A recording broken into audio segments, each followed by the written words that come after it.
ബെമറ ബുംഗ്രാവ് എന്നീ രണ്ട് മലനിരകൾക്കിടയിൽ കിടക്കുന്ന താഴ്വരയിൽ ബെതലതല ഗ്രാമത്തിൽ നിന്നും 20 കിലോമീറ്റർ അകലെ ചിരിബീഹി നദിയുടെ സമീപത്തുള്ള ഗ്രാമപ്പള്ളിയാണ് അങ്കിലി മസുവ.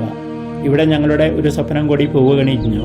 വിശുദ്ധ ഉച്ചിത്രേശയുടെ നാമധേയത്തിൽ ഒരു ദേവാലയം. 1962 ഈ ഗ്രാമത്തിൽ ഒരു പള്ളി ആരംഭിച്ചത്.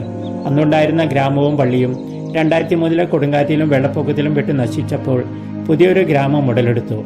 പിന്നീട് മണ്ണിൽ തീർത്ത പള്ളിയും പലതവണ കാറ്റിൽ നശിപ്പിക്കപ്പെട്ടപ്പോൾ ഉയർന്നു വന്നൊരു സ്വപ്നമാണ് പുതിയൊരു ദേവാലയം. ചെറിയ ദുരന്തങ്ങൾ ഈ പള്ളിപ്പണികൾക്കിടയിലും ഞങ്ങൾക്കുണ്ടായി. പണി തീരാറായപ്പോൾ പുതിയ കെട്ടിടം കാറ്റിൽ നിലംപതിച്ചു. 2022 മുതൽ അതിന്റെ നിർമ്മാണത്തിൽ മുൻകൈയെടുത്തിരുന്ന ഒരപ്പനും മകനും അസുഖമായി മരിച്ചു. എങ്കിലും നിരാശരാകാതെ ദേവാലയ നിർമ്മാണം പൂർത്തിയാക്കുവാൻ ഈശോ ഞങ്ങൾക്കിടയാക്കി. അമേരിക്കയിലെ ഒരു മലയാളി വീട്ടമ്മ ത്യാഗപൂർവ്വം നീട്ടിയ സഹായ ഹസ്തങ്ങളുടെ കരുത്തിൽ ഞങ്ങളുടെ വിശ്വാസികൾ വിയർപ്പൊഴുക്കി പണിതുയർത്തിയ മനോഹരമായൊരു ദേവാലയമാണിത്. ഈശോ അവരെയും കുടുംബത്തെയും അനുഗ്രഹിക്കട്ടെ എന്ന് പ്രാർത്ഥിക്കുന്നു. ഞങ്ങളുടെ പള്ളി ഈശോയ്ക്കും ജനങ്ങൾക്കുമായി വെഞ്ചരിച്ച് സമർപ്പിക്കാൻ എത്തിയത് ബിഷപ്പ് ഷാൻ നിക്കോളാസ് ആണ്.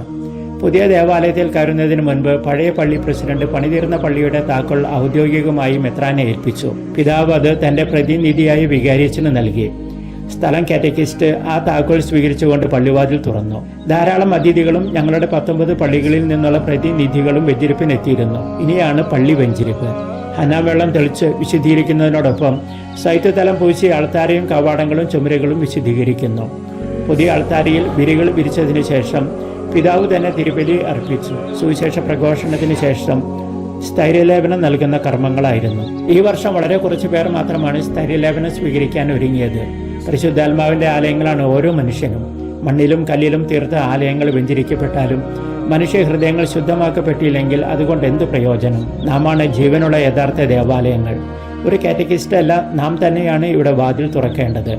സ്നേഹത്തിൽ പരസ്പരം കൈകോർക്കുവാനും തമ്പുരാനെ അപ്പ എന്ന് വിളിക്കുവാനും സമാധാനത്തിൽ നിറയുവാനും ഓരോ തിരുബലിയും നമ്മെ ക്ഷണിക്കുന്ന യോഗ്യരാക്കുന്നു. ഇടയന്റെ വചനം ശ്രമിച്ച് കുഞ്ഞാടുകൾ ദേവാലയം നിറയ്ക്കട്ടെ എന്ന് ആശംസിച്ചുകൊണ്ട് ജനങ്ങൾ പിതാവിന് സമ്മാനമായി നൽകിയതൊരു ചെമ്മരി ആടിനെയാണ്.